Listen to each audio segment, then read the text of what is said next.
আরব দুবাইয়ের কাছ থেকে তেল নিয়ে ইসরায়েল ফিলিস্তিনের উপরে হামলা চালাচ্ছে। শত্রু কোথায় খুঁজতে যাবেন? শত্রু তো আমাদের নিজেদের ঘরে।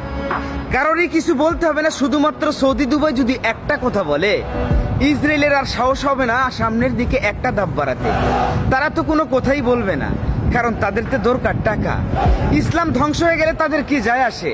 তাদের তো রাসূলের দেশে জন্ম হয়েছে, তারা এমনিতেই জান্নাত পেয়ে যাবে। ভালো নেই ফিলিস্তিনে গাজার মুসলমান ভাই ও বোনেরা, ছোট ছোট মাসুম বাচ্চারা, আর তারা মেতে আছে মজ মস্তি, নর নারী আর খেলাধুলা নিয়ে। জেগে উঠো হে বিশ্বের মুসলমান, ফিলিস্তিনের পাশে দাঁড়াতে হবে, ইসলামকে বাঁচাতে হবে, ঘুমিয়ে থাকলে চলবে না। এই ইতিহাস একদিন রোজা চড়ে সাক্ষী দেবে, ইসলামকে বাঁচাতে গিয়ে শুধুমাত্র ফিলিস্তিন যুদ্ধ করেছে, আর আমরা পুরো বিশ্বের মুসলমানরা বসে বসে শুধু তার তামসা দেখে গেছি।